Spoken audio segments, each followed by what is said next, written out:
अस्सलाम friends, welcome to my channel आप जी के आइडियाज़। जी फ्रेंड्स, कैसे हैं आप लोग? उम्मीद है ठीक होंगे। आज हम बनाने जा रहे हैं आलू के कटलेट्स। उसके लिए मैंने 1 kg आलू लिए हैं जो धो के मैंने अब इसको उबालने के लिए रख देना है। इसको उबाल लेना है हमने। उसके बाद मैंने ये हरा प्याज लिया है। ये आप अपनी क्वान्टिटी के हिसाब से कम ज़्यादा कर सकते हैं। 2 दल लीमू लिए, हरी मिर्चें और धनिया। और मसालों में हमने लिए हैं नमक, मिर्च और साबुत धनिया। चलिए शुरू करते हैं अपनी रेसिपी। इसको उबालने के लिए मैं रखती हूँ। ये आलू उबाल कर मैंने उसको मैश कर दिया। मैंने तो फॉक से किया, आप किसी से भी कर सकते हैं, जिस मैशर से भी कर सकते हैं। आलू को मैश कर देना है। उसके बाद हम इधर मैंने ये जो प्याज था, हरी मिर्चें और वो धनिया था, उसको मैंने चॉप कर लिया, यानी छोटे छोटे काट लिए। और अब हम इसको सब में मिक्स करेंगे और ये लेमन जूस भी डालेंगे 2 अदद। जी फ्रेंड्स, ये हमारा मटेरियल तैयार हो गया। अब मैं आपको इसके कटलेट्स बना के दिखाऊंगी।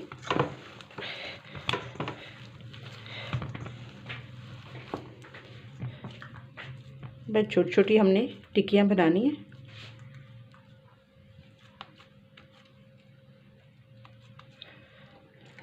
जैसे शामियों के लिए बनाते हैं।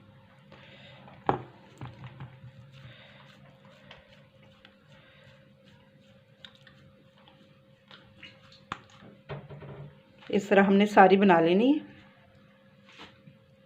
जी फ्रेंड, मैंने एक अंडा लिया, उसको अच्छी तरह से फेंट लिया। और ये ब्रेड क्रम्स लिए। ये हो तो बेस्ट है, अगर ना हो तो कोई मसला नहीं, खाली अंडे से भी हम डिप करके उसको फ्राई कर सकते हैं। और ये हमारे जो कटलेट्स हमने बनाए थे, अभी मैं फ्राई करके आपको दिखाती हूँ। अभी हम फ्राई करते हैं।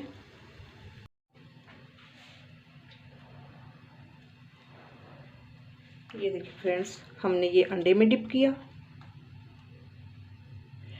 घी हमारा गर्म हो चुका है, इस वजह से मैंने आग थोड़ी सी हल्की कर दी है। ये ब्रेड क्रम्ब को लगाया। उस साइड पे थोड़ी लाइट डिम हो रही है, इस वजह से मैं इधर ही दिखा रही हूँ आपको। ये दोबारा अंडे में डिप किया।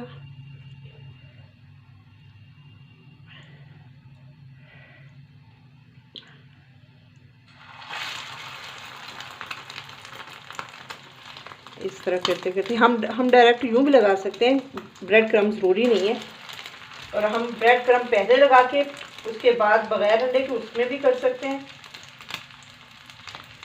कोई परेशानी वाली बात नहीं है, बस जैसा चाहें करें, टेस्ट में कोई फ़र्क नहीं आएगा।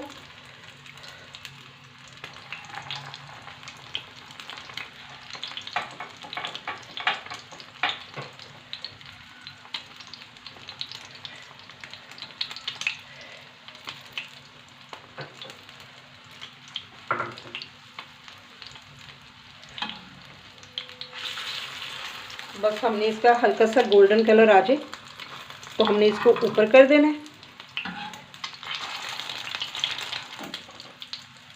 इस तरह हम सारे फ्राई करते जाएंगे। अभी मैं आपको डिश आउट करके दिखाती हूँ। ये देखिए फ्रेंड्स, अगर आप फौरी तौर पे फ्राई नहीं करना चाहते, आप इसको इस तरह भी फ्रीज़ कर सकते हैं। बस इस पर थोड़े से ब्रेड क्रम्ब लगा दें और मैदा लगा दें, तो इस तरह आराम से आप 1 हफ्ते के लिए ये आलू के कटलेट्स को फ्रीज़ कर सकते हैं। क्योंकि मैदा और ब्रेड क्रम्स वो ये जो पानी छोड़ेंगे वो उसको जज़्ब कर लेंगे, तो वो हमारे बिल्कुल भी बनेंगे और बेहतरीन बनेंगे। तो सिंपल इस तरह हमने मैदा इस पे लगाया और ये ब्रेड क्रम्स लगाए। बस इस तरह इसको आप एज इट इज़ फ्रीज़ करके रख सकते हैं और फिर जब चाहे फ्राई कर लें। ये देखिए फ्रेंड्स, ये जो हमारे बच गए थे और अभी फ्राई के लिए ज़रूरत नहीं थी, तो उसको मैंने ब्रेड क्रम्ब और मैदा लगा के इस तरह अच्छी तरह से उसको कवर कर दिया। अब हम इसको 1 हफ्ते के लिए आराम से फ्रीज़र में स्टोर कर सकते हैं। और जब फ्राई करना हो, अंडा एक अंडे में फेंट के, एक अंडा लीजिएगा, यानी जब भी हमें फ्राई करना होगा हम एक अंडा लेंगे और अंडा इस पर लगा के तो फ्राई कर लेंगे, तो बिल्कुल वो फ्रेश ही बनेंगे। तो जनाब, ये लीजिए हमारे गर्मा गर्म आलू के कटलेट्स। रेसिपी ज़रूर ट्राई कीजिएगा। पसंद आए तो लाइक कीजिएगा, सब्सक्राइब कीजिएगा, दुआओं में याद रखिएगा। ओके, अल्लाह हाफिज़।